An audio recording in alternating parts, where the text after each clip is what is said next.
Hello, friends. This is Darren Hayes of PigskinDispatch.com. Before we take you to your favorite Sports History Network show, just want to tell you a little bit about some merch that you can pick up that represents your favorite SHN podcast. So far, there's t-shirts, coffee mugs, and even books from some of the authors that do podcasts right here on SHN. Who could buy something better than that, than have the history right from the gentleman that you hear talking about it? But we also are adding things each and every day. And where's that store, may you ask? Well, it's at SportsHistoryNetwork.com. Up at the top, there is the SHN merch button. Click on that. It'll take you right to the store, and you can be representing your favorite podcast and show the world that, hey, on the swag that I'm using, it's the headquarters of sports yesteryear, Sports History Network, and my favorite podcaster, the Sports History Network store. Shop there today.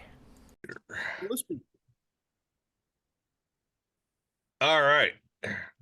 Welcome to the show, everybody. So glad you're here. You are now joining One Guy with a Mic, Dingers and Dunks. It is baseball season, boys and girls. Happy for you. Happy March. Happy April. Happiest time of the summer is baseball season. Today, we're going to talk about the AL or the NL East. My bad. I know what division I'm talking about, right, guys? And I have my two best guest hosts here. I got Mike and Jason. They were actually on the Super Bowl podcast as well. So we got some great insight. A couple Braves fans. That's all right. We do not discriminate on this show, even though I'm a Cubs fan. We always bring other people on because it's fun. So we're going to get right into this because we waste no time here at Dingers and Dunks. However, before we do, I want you to know that if you need your golf apparel this year, go to shakeitgolf.com. You'll get 10% off when you check out using the code One Guy. That's right, One Guy, ONEGUY, One Guy for your discount. Also, we are now affiliated with Freshen Up Energy, so you can get some Freshen Up hydration. You go to the website, same code, get a 5% discount at checkout, and it's called One Guy, again, ONEGUY. So let's get it in here. Let's rock it and roll. So, how's everybody feeling this morning? Beautiful. Doing okay. Not doing too bad. Well, that's good to hear. So, you guys are Braves fans, but we're going to save the best of the East, I feel, for last. There's a spoiler for you guys. We're already shooting to the top, baby. We're shooting to the moon. Now, let's start off with the Washington Nationals. We all know they suck again, as the famous phrase from Major League is, they're shitty and we don't care. So, Washington Nationals, I have baseballprospectus.com as my go-to source every time I start off with a baseball podcast. And this podcast isn't sponsored or affiliated with it, but we should probably get a deal with them at some point. So, Baseball Prospectus, the PECOTA standings as of February 24th has Washington finished with 58 wins, 104 losses. And 0% chance to win the division. That's very accurate. That is spot on right there. At least in the percentage of winning the division. Winning the division, yes. So, what's your guys' thoughts? I have their projected rotation here. You guys want to hear their projected rotation? I have a 5 up. I want to see if ours match. Okay. Josiah Gray, Mm-hmm. Patrick Corbin, Mackenzie Gore, Trevor Williams, Jake Irvin. On mine, it's Gore is the 2, Corbin's the 3. Corbin could be I don't know. He could be the long reliever on a third place team, I'm sure. But in Washington, he's the actual third or second starter. But Patrick Corbin's like ERA last year was like what, 8 something? That's what I'm saying. Like, if you put him in maybe for an inning and like the mop up duty in the 6th after you're already down like 4 runs, it's fine. Like, and here's the thing: I have a their depth chart as far as like their starters go. Mm-hmm. If you get down, if a team scores 4 runs, who's bringing him back? Because you got Keibert Ruiz, Dom Smith. Good Lord. Yeah. I mean, he's a cast off of the Mets, for God's sake. Right. Luis Garcia, Candelario, maybe their best offensive weapon. CJ Abrams, Corey Dickerson, Alex Call, Lane Thomas, and Joey Meneses. And I mean, Joey last year was their highlight. Yeah. So the team's in absolute disarray, and they have nothing behind them either. That's like Mackenzie Gore at some point is going to get traded. Yeah, he came across on the Juan Soto trade, right? Yes. And like what are you gonna he is their one guy that has potential. Like I don't see anybody else on that team that, and I guess they signed Candelario, but I mean, let's be honest, if he was a viable candidate in a lot of places, he would not have gone to a place that doesn't look like they can win 60 games. Right. Very true. Jason? Well, and this is where I'm going to actually differ from the both of you, okay? I think there's a team that's worse than the Nationals this year. We'll talk about them in a minute, I'm sure. I have the Nationals finishing 4th in the division. Oh, I have them finishing 1 game above the 5th place team. The only reason why I've separated these is solely because of the starting rotation. I feel the Washington Nationals have a slight edge over the Mets this year in overall rotation. They're younger. They have slight more upside. Last year, it wasn't as filthy as it could have been. The Mets are a dumpster fire. I have them at 5th this year, okay? We'll go into detail about that shortly. The Nationals, Trevor Williams, it's going to be boom or bust for him.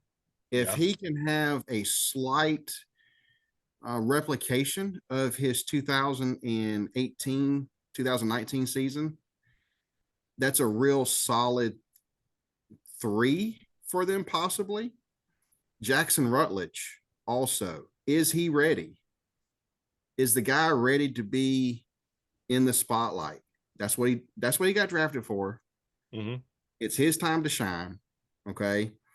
Top to bottom, overall lineup, if you compare the lineup to the Mets lineup, the Nationals are going to hit for a better average. They're also not going to strike out as much. Really? So I have them this year 68 and 94. That's it's a bold move, Cotton. So Trevor Williams, you're hoping has a 2018-2019 season performance. Possible. I don't, you know what? Here's the deal. I don't think Josiah Gray was actually kind of good last year at spots. In spots. But he wasn't good consistently. Now he's going to probably be their ace, obviously. But I mean, if you get into their, well, so once you get it past the starters, so who you bringing in? Well, you've got your lineup, okay? Lane Thomas, Alex Call, CJ Abrams, Joey Meneses. If you take those 4 players and compare them to the same position players of the Mets, you have less strikeouts, higher average, more runs scored. And that's just the way it is. I've got it all on paper. That's great. How many games do you play on paper? I'm just curious. That's right. Like, do you play them on a lot of paper? Like we just shuffle the paper and like, here we go. No, like, here's the thing. I don't like the Mets. I mean, I have an avid dislike of the Mets. And I know Sang is out. I don't know how long Sang is out. But to think that Gray and here's the thing, they still are throwing out Patrick Corbin, right? Right. Okay, well, here's the thing. Right. I would still take Severino from the Mets, and who I know wasn't great. I would take him every day and twice on Sunday over throwing Patrick Corbin out there, hawking up 78-mile-an-hour meatballs that somebody can take 500 feet. Right. And then, well, and then, all right, let me ask you this though. Yeah. Because this is argument time. You want to argue? I can do that. Well, no, listen to me though. I have been. Last year, the projected starting rotation for the New York Mets in 2024 is last year's record, 35-36 with a 4.24 ERA. It is the worst in the entire division. That's not including the fact that Senga, when's he coming back? Right. Let me know. I'll tell you if I knew, because I may or may not have a little information on that. I'd let you know. But the way it looks, probably not for a little while. Yeah, according to Baseball Prospectus, and we'll get into the Mets. You know what?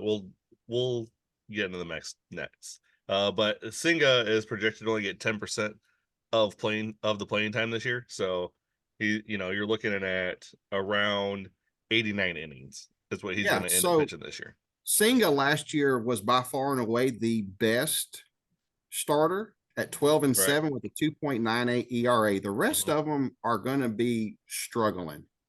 And they're not young.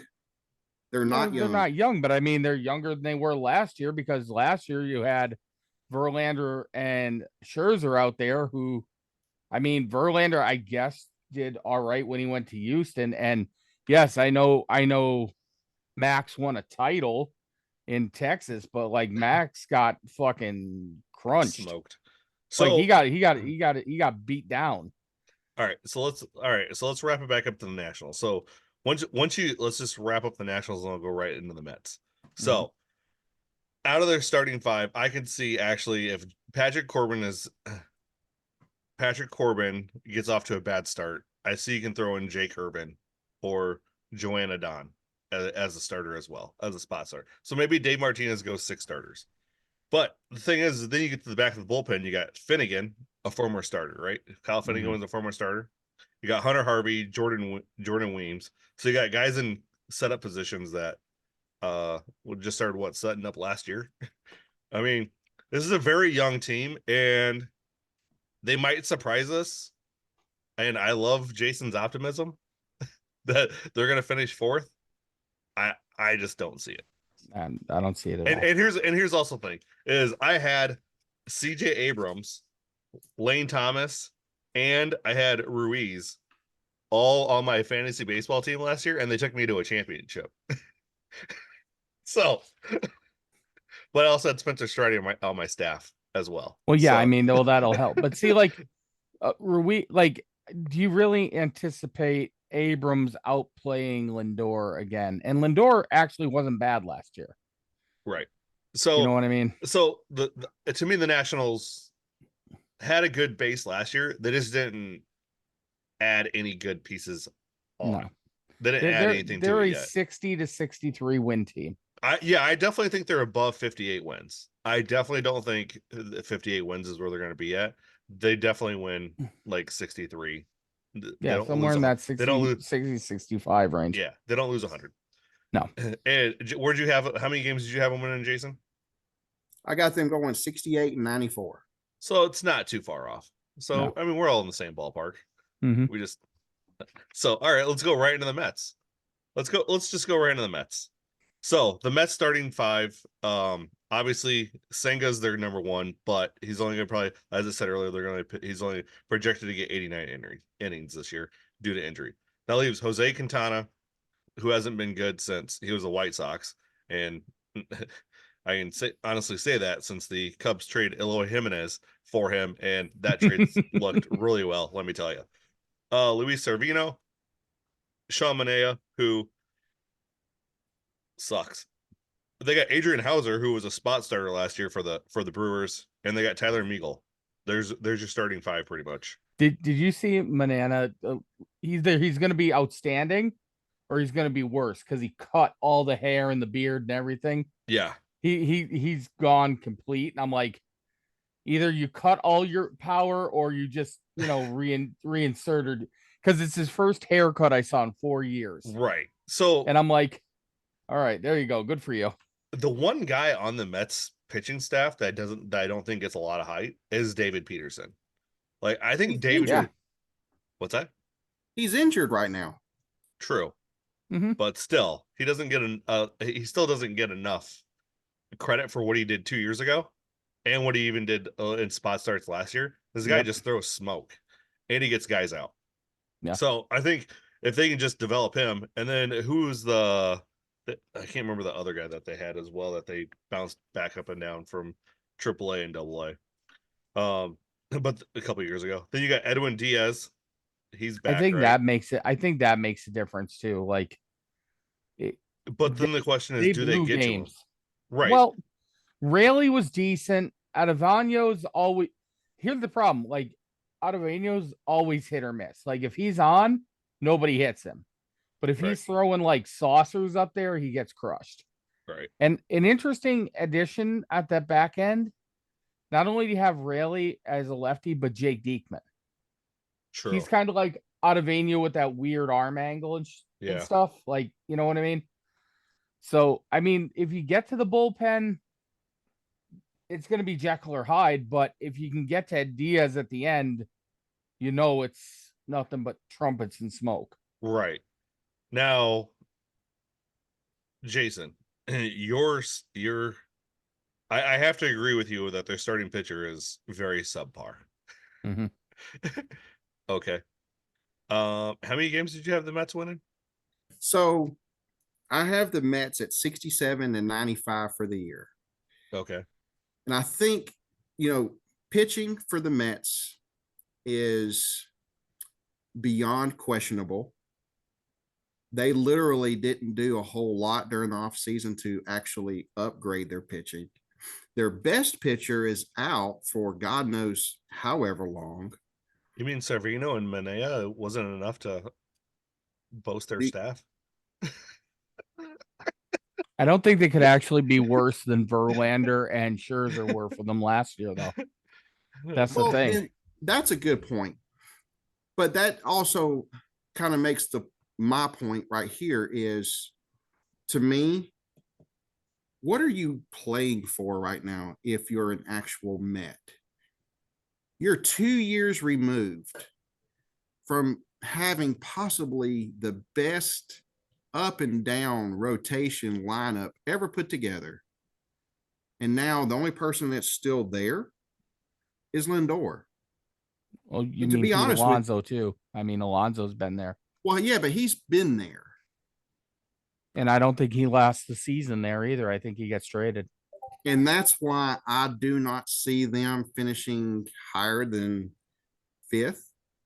I think the only way they do is if Francisco Alvarez and Brett Beatty have breakout seasons. Well, it's time for them to step up. I think you will with Alvarez. I think Batty's going to be hit and miss. I think Alvarez is getting enough at bats at the major league level. Batty last year was up and down because they started him, they didn't, they benched him. Same with Vientos. Like, Vientos had no shot to really succeed. Yeah. And because Showalter wouldn't play him. That's the other thing. Like, you're looking at a managerial difference. If they got somebody in there that can manage young talent and like cultivate that, I think that's actually a plus. Yeah, that's gonna be the thing for the Mets is their young talent, because Alvarez, Beatty, or Batty, or however you pronounce his name, and then Ventos, obviously. Those 3 guys are Zach Short. Like, those guys are. I mean, Zach Short's gonna have to just show up intermittently. Jeff McNeil, you think he continues to be on the role that he's been the last 2 years? Yeah, I mean, he's to me he's like a Max Muncy player, just without all the pop. You know what? He goes up there, he chokes on the bat, he battles. He looks like a meth head. Like that's what he does. He like thin, wiry guy, always like this. Like, if you ever see him, he's scruffy as hell, but he's a battler, and like he's the guy that, he'll hit those singles, those doubles. Like, he bats what, 320? You know what I mean? He's always in the top 10. He's always there. He's always. I think as go the Mets, go Lindor too. I think if Lindor can hit 275, 280, get that 25, 35 home runs. And like I said, I think they trade Alonso at some point. What do you get for him? Because he's in a walk year, but he's still good. You know what I mean? You add that pop, like, because when we talk about Philly, we have to talk about Schwarber. It doesn't matter what your batting average is if you have the pop sometimes. So it's going to depend on if they do trade him, what they get for him. Because Right. Vientos can go to first. If you can get a power bat for DH, that could make a difference, or a piece for the pitching staff, something. Yeah, I mean, so at that point, I think that they would have to upgrade their pitching to actually stay out of the cellar. And that's just my opinion. Yeah. I mean, yeah, I guess. Yeah, I mean, their pitching staff is very suspect. When you're going to be Quintana's going to be your number one guy. That's a problem. That's definitely a problem. And last year Senga did have a 2.98 ERA. I mean, he did have a 29.1% K percentage. So yeah, I mean, look, 4-8, 3-6, 7-6, 8-5, and 1-4. That's your starting five without Senga this year. Yeah. It's by far and away, to me, the worst rotation in the division. It really is. And I think that's what keeps them in the cellar. And I think in order for them to get out of the cellar, they're going to have to upgrade their pitching at some point. The only way to do that is to trade off Alonso. And then at that point, who knows where the lineup goes? Well, here's the thing. You can say, and as a collective five, I'm sure, I don't think they're better than Washington, because I think Josiah Gray shows up more than any of them do. But I have I have one exclamation point and one question mark. You don't know what Mackenzie Gore is going to be. Like, you Correct. just have no idea what he is going to be. So that's the question mark. And the exclamation point is, I would take every Mets starter, including Hauser or anybody that was a spot starter. I would take them over Patrick Corbin in a minute. Right. Like, Patrick Corbin's just if you look up dumpster fire in the dictionary, there is Corbin's picture. Patrick 'Cause Corbin's Followed by the New York Mets. No, not compared to him. No. Patrick Corbin's gonna listen to this podcast and be like, "These clowns are just dogging me the entire first 10 minutes." And that's fine. I mean, Patrick Corbin hasn't been relevant in what, 7 years? Probably since they won the World Series. Yeah. Yeah, probably when they since so that would have been what, 2019? Yeah. So Yeah. I mean, and then he wasn't even he wasn't a starter then, was he? no, he came out of the bullpen and slammed the door, which is what I said. If you get him for long relief or a relief spot, maybe he's okay. But to say, oh yeah, by the way, he's going to start, no. Yeah. So okay. So all right. So we all think Pete Alonso is not going to be with the Mets next year. I don't think, like I said, I don't think he makes it past the All-Star break. Yeah, Okay. I don't think he's there at the All-Star break. Who do you think he goes to? A contender, or do they just trade him away for parts? Gonna have to trade him for parts. And I mean, a contender may want him, but again, when you go through this, like, you look at every team, Baltimore doesn't need him. Red Sox aren't going to compete. Yankees have Rizzo. Rays aren't going to really compete. Jays are fine. Go ahead. I'm just looking at teams. This is a stretch. Okay. If they're in contention, which I think they will be, I think Alonso ends up a Cub by the All-Star break.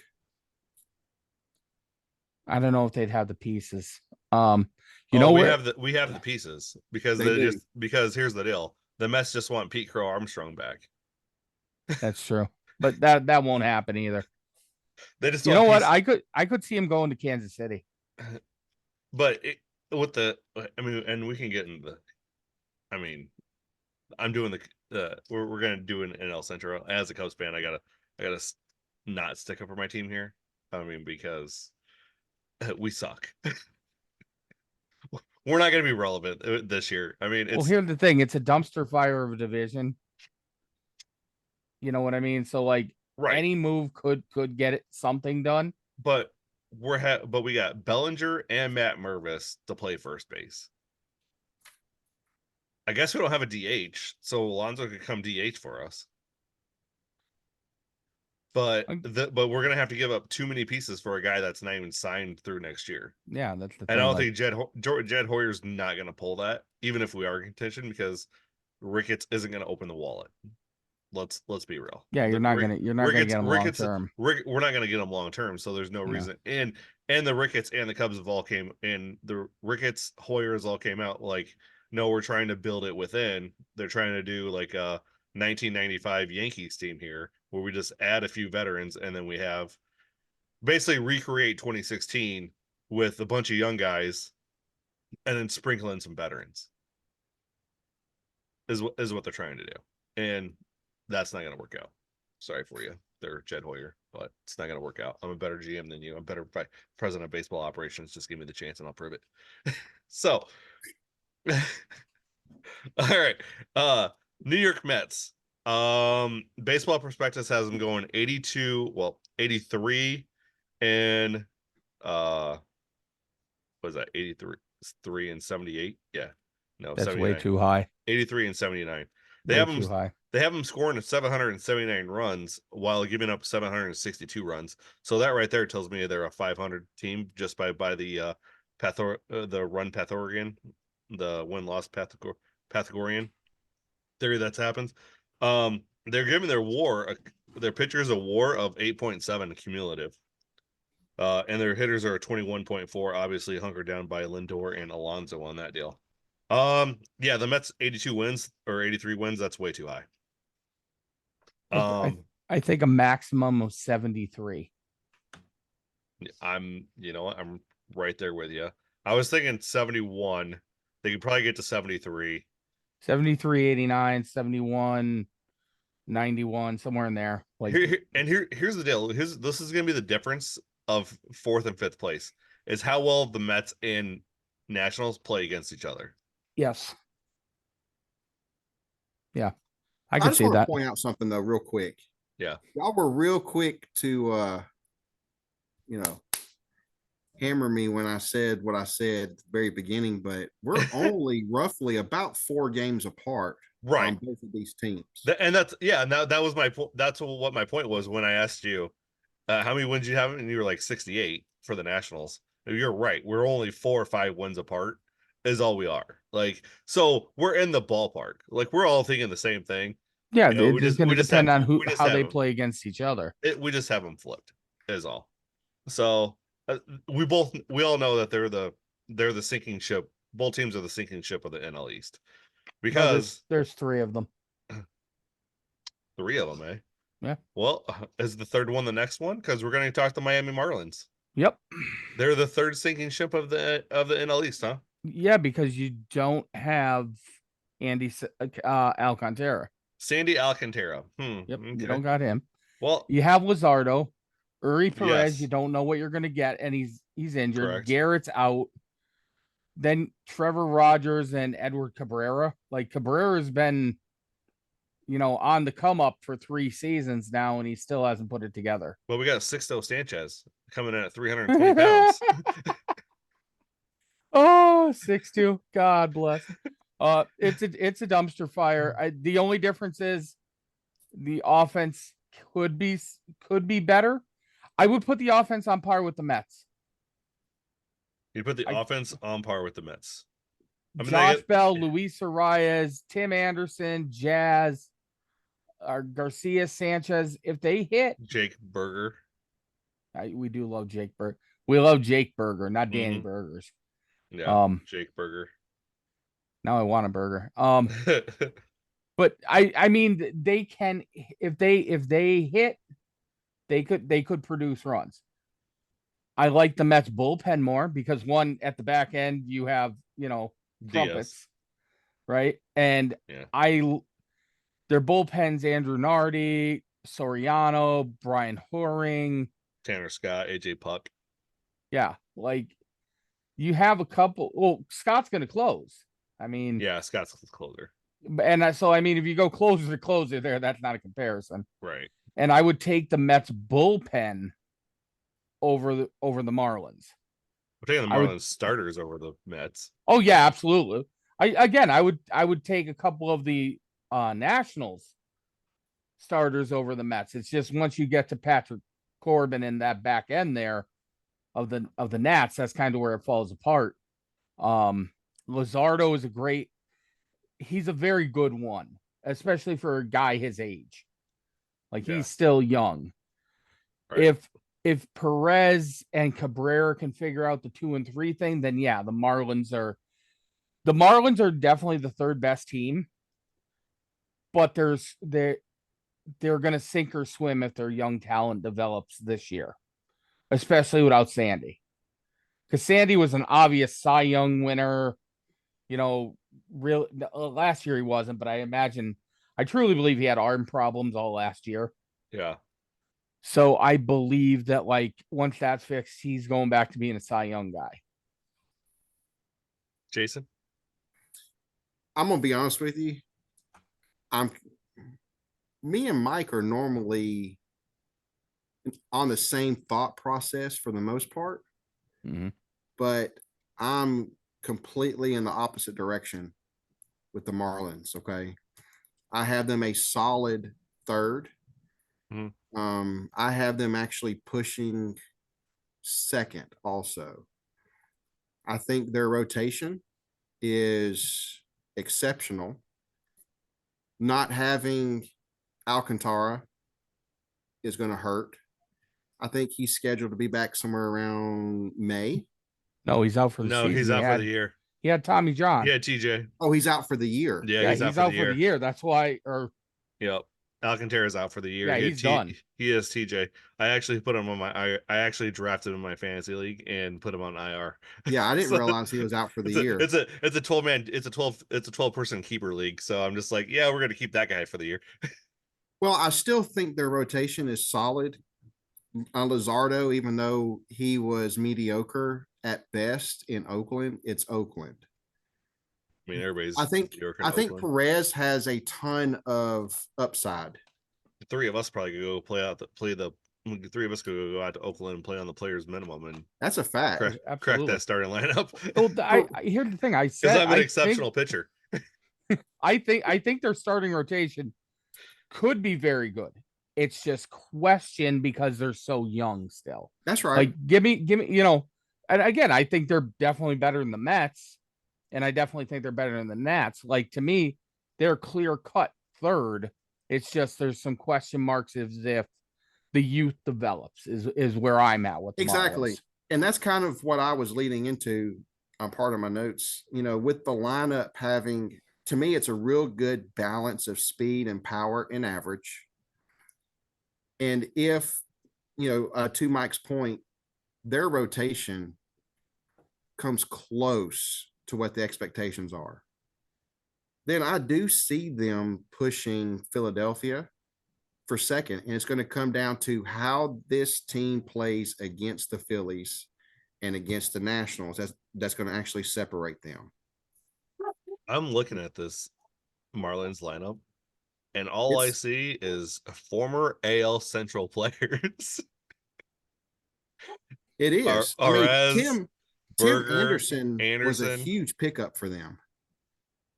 But Anderson didn't do anything last year. He has no pop, and like he can hit for like a 300 average, but average isn't everything, as we know nowadays. Like, but that's also another thing is if you look at this lineup though, that's a lot of high average guys with some pop in there. You got Birdie that bats for average. You got Anderson that can bat for average. You got Arez that obviously bats for average. You got Jazz that can get on base, bats for average. So you got four guys right there that's gonna bat for average, and then you're gonna come in the backside with Jake Berger hitting bombs, Brian Delacruz, and then Josh Bell. Yep, Josh Bell. That's right. And then you got Jesus Sanchez and Garcia as well. I think it's going to depend on how they craft their lineup. Exactly. It's Like if you got a couple of guys that can get on, and then put guys who are power hitters in there, then if you want to risk, if you can risk the strikeouts that you're going to get out of like Berger and Bell, yeah, but if that pays off, that pays off big. Right. And then at catcher, they're throwing two out there: Nick Fortes and Christian Bethancourt. Bethancourt. I have. So I mean, so behind the plate, they're not great, but I mean, up the middle, they're solid. With you'll have Anderson and Birdie playing second and short, and then you don't think Arias plays second? I think they just move Arias back to first. Then where does Bell go? Your DH. So that takes Garcia out of there. I mean, you got Garcia and right. Move Sanchez over to left, and then where's Dela Cruz? True. If you want Birdie in the lineup, you're losing one of your power hitters. Yeah, so Birdie's gonna have to be that. Birdie's gonna have to be that Ben Zobrist type player. You're gonna have to play him 3-4 times a week, and you're gonna have to spot start him to give the other guys a rest. That's what Birdie's gonna end up being. So then you'll go Anderson, Arez, Bell, Berger around the middle, around the infield, right? Then you got Dela Cruz, Chaz, and Sanchez out in the outfield. It's a pretty solid outfield. And then, I mean, if this team goes off, I think I'm right there with you, Jason, that they can push Philly for second place. Because Philly's old. Philly's getting old. Philly's getting up there in age. Don't steal my thunder. So all right. So let's wrap up the Marlins real quick. All right. So the baseballprospectus.com has them going 80 and 82, which I think that's low. I think this is definitely can be an 85, 86 win team. I've got them 85 and 77. Yeah. 85 feels right. Yeah, 85 is right there. Yeah. 85 and 77. I love it. Hey, we all agreed on something. Holy crap. It happened to be the Miami Marlins. I wish they'd just go back to being called themselves the Florida Marlins. But, they had to change the name, so that way they got the new stadium. Which, things you do for money, I guess. Shake that ass. All right. So let's go onto the Philadelphia Phillies. Should we let Mike handle the Phillies at first? He's such a Phillies fan. He loves the Phillies. They're his second favorite team right behind the Braves. The only guy that I know of that likes the same two teams in the division ever in my life. It's kind of weird. I have no problem with the players or the team. It's just the fans that I hate. Like every one of them, with the exception maybe 3. Okay, so I figured going into this, I was going to have to be nice, and I'm going to be, because to me, Philly is not only the second best team in the division, I still feel, despite their age, and by the way, we're missing the fact that they do have infusions of youth and Baum and Stott and Bryce coming. Bryce is old because he's been around forever. It's not like he's, ancient. I feel not only are they the second best team in the division, they may be the third best team in the NL. Like, definitively the third best team for me in the National League. You just signed Wheeler yesterday to an extension. You re-signed Nola in the offseason. You have Suarez. I know you have Walker and Sanchez to round it out, but Suarez so good. Yeah. Suarez so good. So I'm not even thinking about just the season. They're going to be a wild card team. Like, my mind's already made up of that. I'm already into how they beat the Braves 2 years in a row. I am. And the truth is, it's because they have 3 starters that showed up in the playoffs. Wheeler's good. Wheeler's very good. Nola's very good. Suarez, I don't know what the hell he does, but you put him into October, and all of a sudden he's fucking Sandy Koufax. Like you can't miss. So whatever. But then you go to the bullpen, Soto, Sir Anthony Dominguez, Strom. You got guys just pumping nothing but heat, nothing but gas out of there. And then Alvarado coming in, that lefty, the hard moving sinker, nothing but, again, nothing. They have nothing but speed out of that bullpen. Yeah, And Alvarado, Soto, and Hoffman, Dominguez. Every inning, you're getting Strom. you're getting a new arm still throwing 100. Yeah. That is hard to compete with. It just is. Then you go to lineup. Great lineup, even though I still don't understand how Schwarber's a leadoff hitter. I'll never understand it. I'm traditional in the way that Trey Turner leads off because he's got, the flash kind of speed out there. What? Don't dog my guy Schwarber being leadoff. The guy's a monster. I'm dogging him. He's won a World Series being leadoff. That's fine. I understand. Again, I'm traditional. Trey Turner leads off because he's the speed guy. There it is. Now we're done. That's the end of that argument. But Realmuto, I feel, as far as like the game's best catcher, I think he took a step back. Like, I still think he's outstanding, especially defensively, and he hits in timely spots. But to say definitively he was the best, like he was 3 years ago, I think he's slowed down a little on that. Bryce, are they going to move Bryce to right again, or is he going to stay at first? He's staying at first. All right. He already said he's playing until he's 42 at first base now. Then that's a great spot for him, because now, as far as first base goes, look at the NL. You have Pete Alonso. You have Josh Bell, who's probably going to play for the Marlins. Great, very good hitters. But then you're telling me Matt Olson and Bryce Harper are both competing at first base in the same division. What a first base battle that'll be for the next 5-6 years, right? I think like Bryce Harper wins a Gold Glove at one point at first base. I wouldn't disagree with that. I don't disagree with that. Stott, Baum, Turner, great infield. I know Marsh is out right now, but I'm sure he'll be back. Captain Caveman. Oh yeah, right. Marsh. I would just want to see him in the cape and with the club. That's all you need for a promotional. Do a bobblehead, Philly. I'm giving you money. I'm giving you money. Make that a bobblehead. You'll sell tickets all day. People will love it. Then I think center, you're going to have that mix of Rojas and Pache. Defensive, whatever. Yeah. Castellanos is still that guy's a monster. You have to miss him in Chicago. I do. Trust me. And then you got your guy, Schwartz.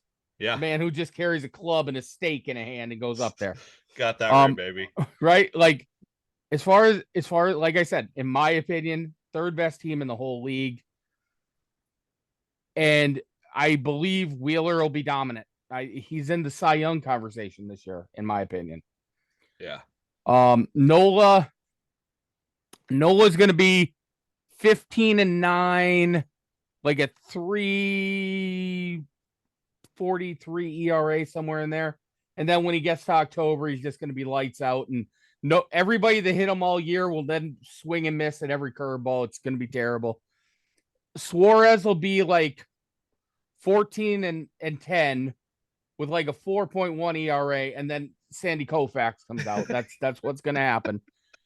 Walker and Sanchez, they'll be serviceable. Once you get to 4 and 5, let's be honest, it's not like the Brave staffs of the 90s. Right. You're not going to get 1 through 5 dominant everywhere anymore. That's not going to happen. You don't have a guy like Kent Merker as your fifth starter. Yeah, you don't have Kent coming out or Denny Nagel. Yeah, or Denny Nagel, yeah. You're not going to get them out of, going in that 4 or 5 role. Steve Avery.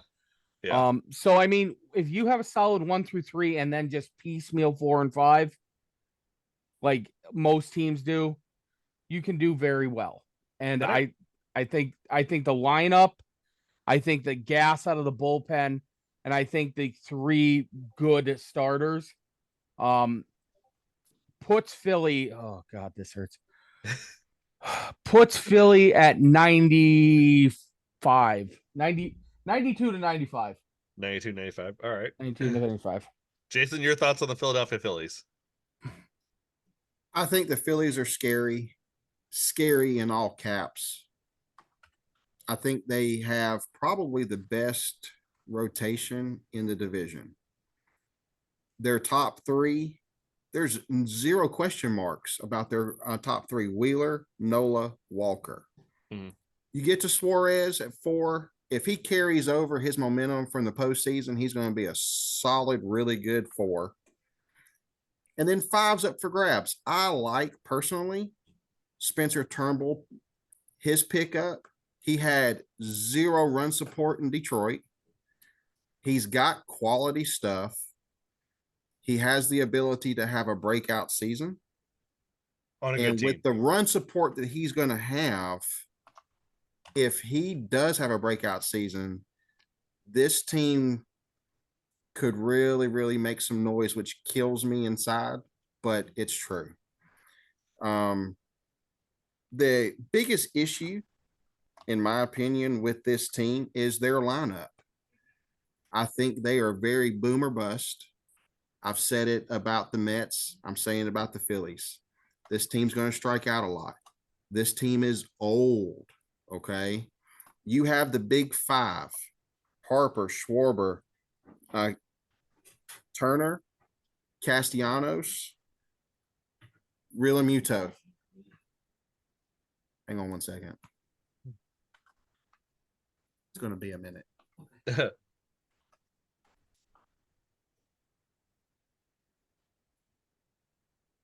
These guys are entering their age 32 season. Turner's going to be 31. Uh-huh. Okay. So you have to ask yourself, is time running out on them? To me, they might be entering into their prime. Some of these guys, though, have already had their breakout seasons. Some of these guys are flat. Okay. Some of these guys perform really well during the postseason. How much more do they have in the tank? How much more do they have to give? I think, JT will be 33 mid-season. That's Catchers begin to lose a little bit of gas when they get, into this range. It's a lot of age for a catcher. It is. So what makes this team scary is I think they know their time is running out and they're going to have to really they're going to have to make a lot of noise this year because they don't have much longer. I mean, even Kyle Schwarber, he's 31. Harper's 31. He's going to be 32 this year. So, yeah, age, I think, is catching up to him. And I think time is running out. Bullpen, I agree with Mike 100%. They have got the 3 nastiest left-handers in the game. You've got Alvarado, Soto, and Strom. Nasty, nasty, nasty. So, yeah, look, I've got this team 90 and 72. That could change depending on how they perform against the Marlins. So, yeah. I think this is a 1-team division this year. I think there's a run between second and third. Okay. Also, just quickly, happy 31st birthday today to Kyle Schwarber. Happy birthday, Schwarbs. Him and Sal share the same birthday. So, well, you're telling me 2 fat bearded men. Got it. Are both turned 31 today. Yeah. Oh, well, no. Sal 33. Oh, 33. Okay. Sal's got him. I thought, geez, I've known Sal that long that I thought he was only 31. Holy crap. All right. My take on the Phillies is Wheeler, Nola, Suarez. That's plenty of noise right there for the pitching staff. Taijuan Walker. First of all, you got 2 former Mets in the starting lineup with Wheeler and Walker. And how much does that suck to be a Mets fan to see those guys just doing absolutely great? Actually, I shouldn't say great, but doing good with a division rival. especially with, that much separation between Queens and Philly. I like the Turnbull the Turnbull pickup because Spencer Turnbull I think was underappreciated for Detroit since he didn't get a lot of run support. The guy could pitch. The guy is a good pitcher. Just that, Detroit went out and spent all their money on Javi Baez and decided not to buy anybody else. Let's see. Then you got Alvarado coming out of the pen with Soto, like Dominguez, Matt Strom, who's long relief and is good right there in the middle. Like, yeah, their pitching staff is just deep. And pitching to me wins championships, as we've seen it plenty of times than before. Like, Real Muto, as we talked, is going to be 33 this year. That's old for a catcher. Even now, I mean, what's Yachty? What did Yachty retire?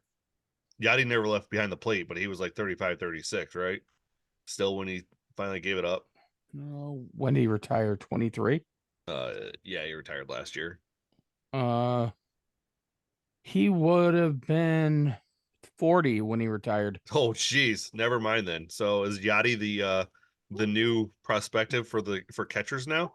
Like, does Real Muto like get that age? I mean, because Well, I think JT's in a lot better physical condition than, and it's not a slight. I mean, Yachty was a pudgy dude. He was Right. like your prototypical catcher, but like, I think you can.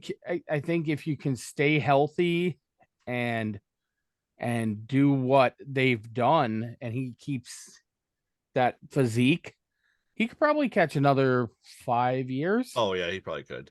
Yeah, sure. I mean, being honest about it. Yeah, you got Harper at first, who I think is going to win a Gold Glove eventually. The guy's just he was learning first base last year, and then he comes out and says, "I love first base." Like the guy's going to get better and better because that's all he does. That's all we've seen that guy do since he was a 17-year-old playing JUCO down in Arizona. Like the kid just improves every single year, no matter what. You got Bryson Stott, Alec Baum, both those guys. I think they're going to get better throughout the year. Trey Turner as well. Brandon Marsh has been a lot better since he became a Philly than he was an Angel, which that's always a plus. Then they also, I mean, we're also not talking about how they went and got Whit Merrifield, who the guy only does is hit. Like, you got him coming off the bench, and the guy just hits. So you throw in with Nicky Cast and the Schwarber. I mean, this team's deep. Baseball Prospectus has them only winning 84 games. I love Baseball Prospectus and their simulations. Oh my gosh. So they got them going 84 and 78. Like, are you kidding me? Like, you think they're going to drop off that much after being a 90-win team last year? Like, come on, give me a break, boys. Definitely think they're going to be in the plus 90 range, probably 92, 93. Really, it's going to come down to them and the Braves for the top of it. The Miami can probably mix in there a little bit, but really do feel like it's going to come down to them and the Braves. And so we have Phillies finishing 2. So far we got the Mets, Nationals, Miami for sure the third best team in the league in the division. And then Nationals and the Mets, we basically agree, are 5 wins apart from each other. And it's going to come down how well they play each other. So the question of the day is, do the Atlanta Braves repeat what they did last year? Because Baseball Prospectus has them winning 100 games. They go have 162. I've watched baseball long enough to realize how hard it is to win back-to-back 100-game seasons. The fact that the Dodgers have been able to continually do it is mind-blowing to me. But they also play in a really weak division. Like, Arizona's not good. San Francisco's not good. San Diego's very, very not what we all thought San Diego was going to be when they got Machado, Tatis, and Soto all together. And then you got Colorado, who is Colorado apparently, and they just don't want to have any baseball players come out to Colorado to play baseball because it's not Dante Bichette or Vinny Castillo or Andres Galarraga.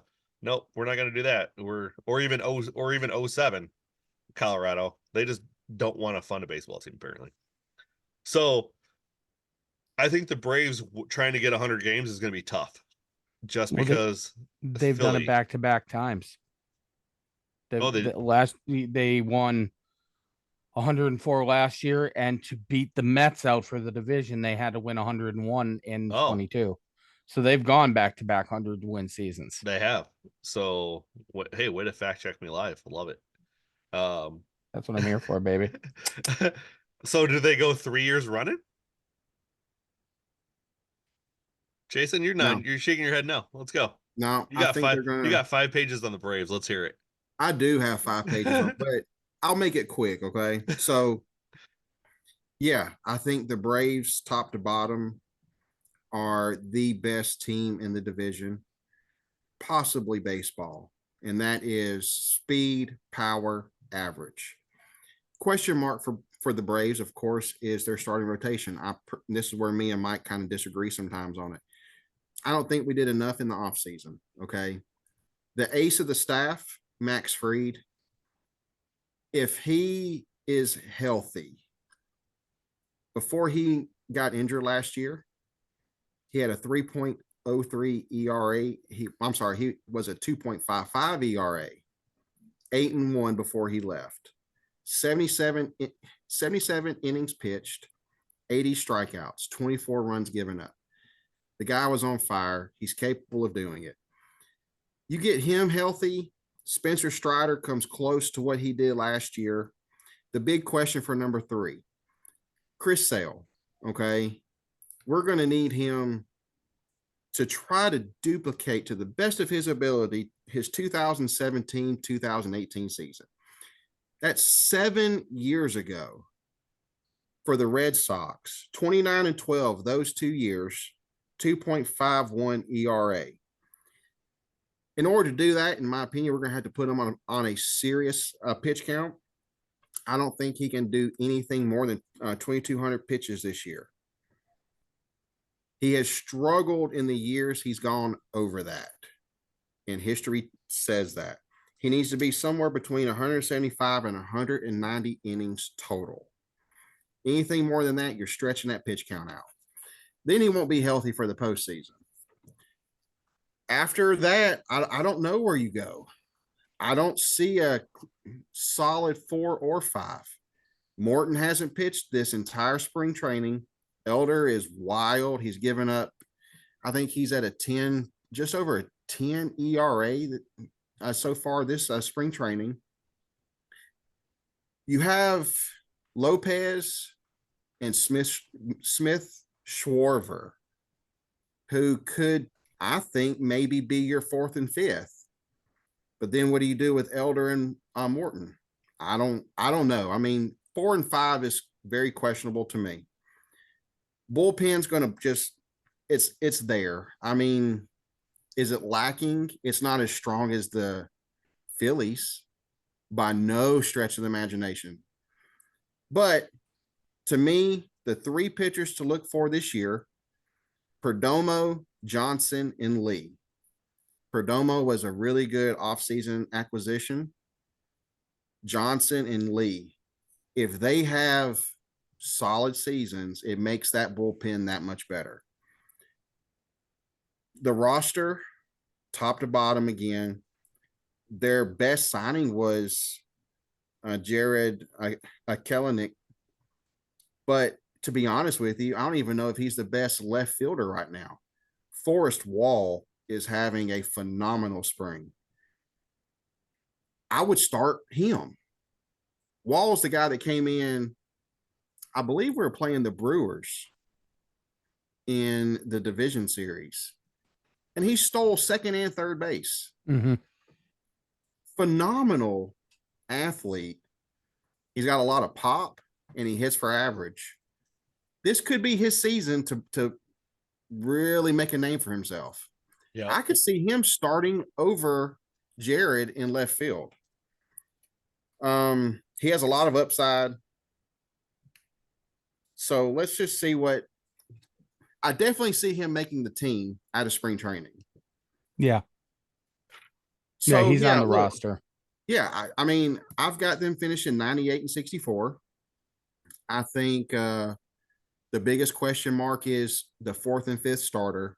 and whether or not Chris Sale can have a solid season. If he stays healthy and gives us 170 innings with right around 2,000 pitches thrown, save his arm, I think it's a different year for us in the postseason.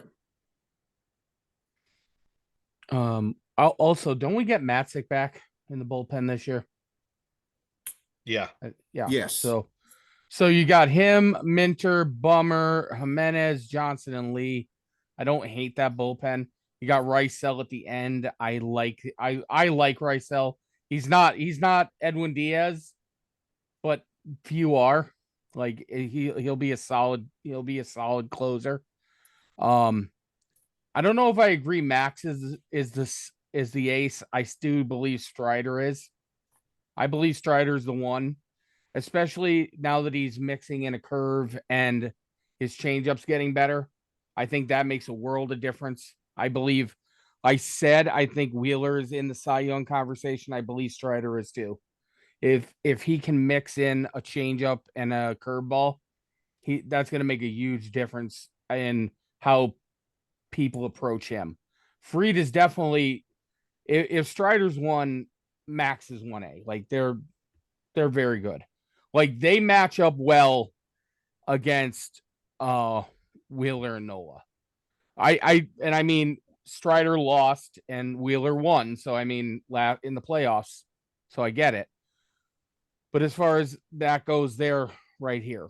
Sale, you're right. Sale is the question mark. He could be huge, and I wouldn't hate limiting him in the regular season. I thought, and I've said this for 2 years, I don't know why Charlie Morton's on the team, other than why they may want a veteran presence. I don't understand why in God's name he's on the team. But do they need that veteran presence with Charlie Morton though? I mean, they got no, absolutely no. They could have taken that $20 million and handed it to somebody that can still throw the ball. But that's just, I know that's a wild idea. Just Lopez, I don't know. I want to see what that looks like, what he looks like. I don't hate AJ. AJ would be a fine 5. Bryce Elder could be a fine 5. Like toss him in there different, mix it up. Again, Morton's my question mark. I don't know why he's there. That's whatever. I have been criticized for this when I've said this out loud to other people, but I will say it here. I know what the Los Angeles Dodgers have done. I believe the Atlanta Braves are the best 1 through 9 lineup in baseball. They may not be as, Mookie Betts and Freddie Freeman and Shohei Ohtani, but 1 through 9, every you have danger at some point. Whether you want to put Forrest Wall out there, whether it's Orlando Arcia or Arcia at short, Kelnick or Wall and left, but Ronnie, Ozzie, Matt, Austin, Murph, Ozuna, 1 through 6, I'm already more scared because you have Mookie and Ronnie were 1-2 in the MVP. Who won it? So that gives you that. 3 and 4 was Freddie and Matt Olson. Still, we're neck and neck. I know Max Muncy has pop, but I'd still take Albies because he's switch hit. He doesn't strike out as much, got speed, and he's friendly, reckless on the base pass. He can just take off and it's fine. Riley is great at third, better option in my opinion. Will Smith and Murph, again, it's catchers, right? So I think Murphy's going to be better long term, like I do. And you don't forget, you have Darnod backing him up. right. So, I mean, how often can you find 2 power hitting catchers? Right. I don't disagree with Jason either. Forrest Wall is having a tremendous spring. I would love to. I wouldn't care either or because I think Kelnick's a great young player. I think he just He was in Seattle, man. It's not like they do. You only have to win 6% of your games there, so they're not interested in developing talent. All you got to do is win 56%, and you're a contender. Because isn't that what the ownership said? Right. Yeah. So you're right. So how interested were they in the actual players compared to the business? Not You know what I mean? very. So right. let Kelnick go, and then we're talking to young players. Ronnie, Mike Harris, Ozzie, Austin. They came up, and now with Murphy, he's still very young. I mean, the A's traded him for a ham sandwich. Let him come to Atlanta and develop in that system. That's got to be nothing but good things for him Right. going forward. Like I said, I 1 through 9, I think the Braves are the best team in the NL. Maybe the best team in baseball. Definitely the best team in the NL. And I don't know if I would say that if Ohtani was pitching. Let me preface that. But Ohtani's just hitting. He is as one-dimensional as Shohei Ohtani gets. Right. You know what I mean? But I'm gonna take the Braves outfield over the Dodgers outfield though. Yeah. Because the Dodgers outfield is Teoscar Hernandez, James Ottman, and Jason Hayward. Like, I like Jason Hayward. I've been a huge Jason Hayward fan, even when he was the Braves. He was probably one of a handful of Cardinals I've ever liked in my life. Obviously, with the Cubs, everybody felt like he was overpaid, but because he wasn't hitting. But at the same time, you signed him for his defense and for his leadership is why you signed him. And he proved that in the 2016 World Series when he's a very likable person. Right. So that's why I don't understand why Cubs fans disliked him so much, other than the fact that they felt like we overpaid for him. And I'm like, but you got to look at the X factors that he brings to the table, not just his offense. All right. The guy has a cannon for an arm. Like, dude's gunning dudes out. So I would definitely take the Braves outfield over the Dodgers. I would also probably take Sean Murphy over Will Smith. And I understand Will Smith has probably been like the top, as a top 5 catcher, but I think Sean Murphy is just better all around. I think Sean Murphy's a very underrated defensive catcher.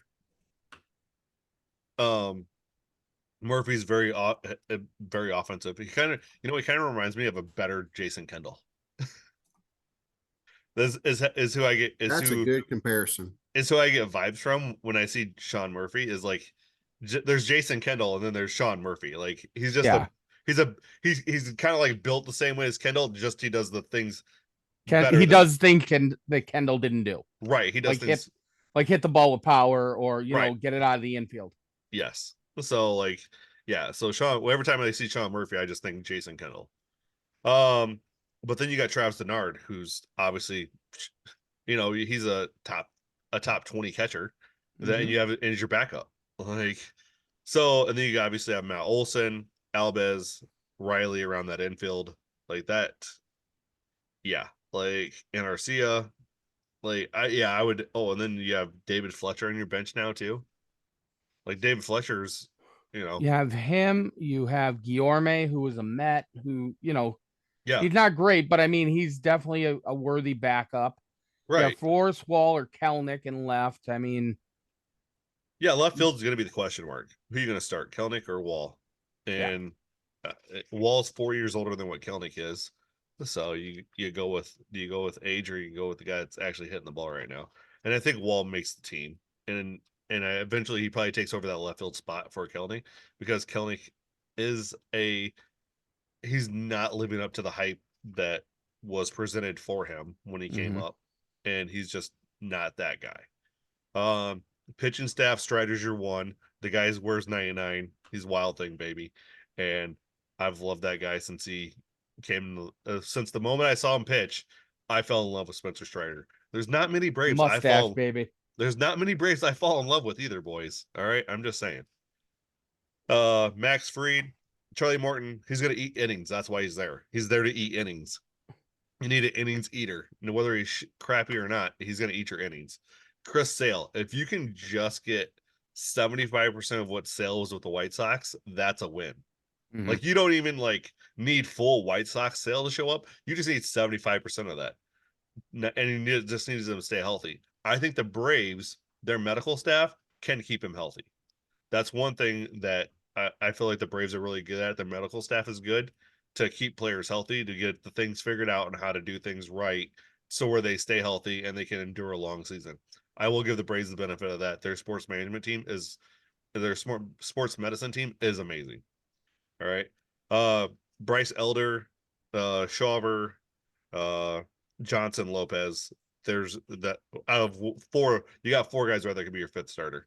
After that, you got long relief guys. Uh I do like Iglesias on the back end along with AJ Minter. Like I think that's a really good 1-2 combo on the backside. I actually will say this. I think if Matzik comes back, I think I prefer Matzik to Minter. Yeah. I could see that. Maskets is good. Yep. I Like, like Matzik a lot. yeah. So you guys are deep. So the Braves are deep everywhere. That's the thing that makes the team good, right? Is your depth, because you're playing 162 games, and your starters aren't going to be able to play 162 games. This isn't like 1990 anymore, where you're putting guys out there and they're just like, yeah, we're showing up for 162 and see what happens, right? Now you're trying to like last them through the playoffs, so that way they're healthy through the playoffs, so that way they're not dying in the playoffs. They're not wore out. I think the Braves had that advantage over every team in the NL, is just their depth. They have so many guys that they can just throw out there and fit in spots that's going to fill everything for them. So I don't think like they're 101 season, because I think they'll split with I feel like they'll split with the Phillies. I feel like they'll sweep the Mets. They'll sweep the Nationals. Miami will probably win about 3 or 4 games from them. But then once you start playing the rest of the NL, it's like the Dodgers are the only team that's going to give them fits most likely. And that all depends on who's starting that series too. Like, if you're only going to get you're only going to get a starter every fifth day. So if you roll up into, say, Chicago, and you got to throw out, your starters are going to be Morton, Sell, and Elder that weekend, you have a good chance of going 1-2. As much as I'm down on the Cubs, you still have a chance to go 1-2 that weekend with throwing out Morton, Sale, and Elder, because I think Sale shows up because it's Chicago and he always shows up in Chicago. So I think they win 90, right there, 98, 99 games. It's almost 100. I don't think they complete the trifecta. I do believe that they will get the 1 seed. I don't see the Dodgers getting the 1 seed, which then does that hurt or help them? I don't think they see. And here's my other thing: I don't think they play the Phillies the second round this time. I don't think they get the. I don't think they get the Phillies until the championship game. If they Well, get Philly in a 7-game series, they beat Philly in 7. They're not built to play 5 against Philly, because Philly can get you the home runs. Right. And then if they had to have what killed the Braves last year was in Game 3, they didn't have a third starter to face Ranger Koufax, Correct. and you had to throw a bullpen game, and then you were putting all that pressure on a very young Spencer Strider. Yep. And that was just in Philly. Like, right. That was the problem. You needed a third arm, and if Sale can be the third arm, I think you're good. By the way, I disagree with you. I'm going to take 102 games. Oh, all right. Sounds good. They're going to get the trifecta. They're going to get the trifecta. They're going to go 102 and 60. 1-2 and 60. This year, didn't they make the change where it's not going to be such a long layoff between division winners actually playing in the postseason? Because like last year, it was 7 days. Yeah, that kills. Didn't they change that this year? They may have. I didn't see. I think they moved it down to 4 days. Well, that's a huge difference. I mean, look, and I get it. They got to go out there and play. But you take anybody, any team whatsoever, and say, look, go out on the field and perform like you have been for 40 weeks. It's not going to be possible when you haven't played that speed in that atmosphere for 7 solid days. It's difficult. Yeah. And it showed. Like I said, Baseball Perspectives has them winning 100 games. Has the Braves winning 100 games this year, going 162. They also have them scoring 858 runs, which is the second most in Major League Baseball, behind the Dodgers, who they have projected at 877. They have a 99.3% chance of making the playoffs, and they have a 15.9% chance of winning the World Series. Again, that's the second best World Series percentage behind the Dodgers. So, but yeah, I definitely think Philly Atlanta doesn't happen at round 2. I think Philly Atlanta happens. It's going to happen. It's going to happen in the NLCS, which I'm there for that 7-game series between Philly and Atlanta. I'm there for it. Yeah, I think that would be a very good series. I just, And then we shut up all the Dodgers fans. see, I don't hate it. Like I'd be fine with Dodgers too. Like I'm just, when everybody chirped about Ohtani, Right. and I got labeled, the Homer fan or whatever. And here's the thing, like I am not I will always root for the Braves, but I am very honest about any fandom I am, whatever team it is. Yeah. And as much as I hate Philly, I can give that an objective look. Yeah. I looked at it and I'm like, that's a great signing, especially when Ohtani can pitch. Right. But you lost JD Martinez, and you can't compare Outman and Teoscar with Ronnie and Mike Harris. Like if you want to say Kelnick or Wall, that's fine.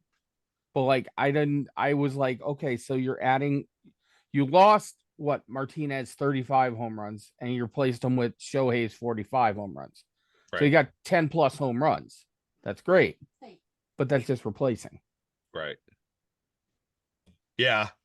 Yeah. Well, when Ohtani's just not the 2-way guy he is, and he's now limited to he's just a great power hitter. Now he's just a great hitter. You right. know. So yeah. So let's break it. So to wrap it up, we got the Braves 1, Phillies 2, Miami 3. We all agree on that. Yes. And then Jason's got Washington 4, and me and Mike's got New York 4, and we got Washington 5, and Jason's got New York 5. But as Jason said earlier, we're only 5 games difference between the two of that projection, so we're all in the ballpark. We all pretty much are thinking the same thing about the NL East. That's going to come down to a 2-man team or a 2-team race between Atlanta and Philly, as it has the past last year as well, and the year before that was a 3-team race between Atlanta, Philly, and New York, which I called that. Just saying. So, all right. Well, we got to let Jason go back to work. I appreciate you stopping in, big guy, and helping us out here. Mike, as always, great to see you. Also, just in case you don't know, Mike and I have started our own podcast. It's called Veg Out with the 80 Boys. It's going to be about pop culture, sports, pretty much anything that we can get our hands on and discuss is what it's going to be about. It's going to be live on Twitch. So you got to go to twitch.tv /the 80s boys to find us. And so we are going to start that on March 6th. We will air that every Wednesday. And probably sprinkle in a few extra episodes as well. We're also going to be putting that on Spotify and the podcast links as well. So we will be airing that. So hope you guys turn into that. Thanks for tuning in to One Guy with a Mic, Dingers and Dunks. Again, special thanks to Jason and Mike for coming out. I'm glad to have you guys glad you guys here. You guys enjoy your experience again on the podcast. Always, my brother. Always. All right. Hey, they're homer. They're homer sometimes, but I love my boys. So, all right. I appreciate everybody here as always. Thanks for tuning in. Thanks for listening. And let us know what your picks are for the NL East. You can find Fallen on Twitter at FallenAngel72282, and you can find Jason on Twitter as well at PigBossman42. 42. 42. All right. Y'all have a great day. Thanks for stopping by. Enjoy the rest of your day, and we will talk to you later. Hey there, sports history fan. This is Arnie Chapman, aka the Football History Dude, and I wanted to thank you for stopping by to listen to another episode here on the Sports History Network. Our podcasters are passionate about uncovering and sharing sports stories from yesteryear. And if you didn't know it already, we have over 30 shows across the network covering all sorts of sports history topics. In fact, here's a glimpse into one of our awesome podcasts here on the network. The Pigskin Tales podcast is all about the lesser-known pro football players. Yes, there are stories about the ones we know, like Brad Tarkenton and Harold Red Grange. But have you ever heard of Ernie Nevers? How about Dave Osborne or even Grady Alderman? These men created their own path to the NFL. How did they do it? Listen to the Pigskin Tales podcast, now streaming on your favorite music platform. Go to pigskintales.com. How about that? I bet you're super hyped to go listen to that new podcast, right? Well, to learn about this show and all the other podcasts on the network, head over to sportshistorynetwork.com/podcasts. Again, that's sportshistorynetwork.com/podcasts. Head over there today to find your next favorite sports history podcast.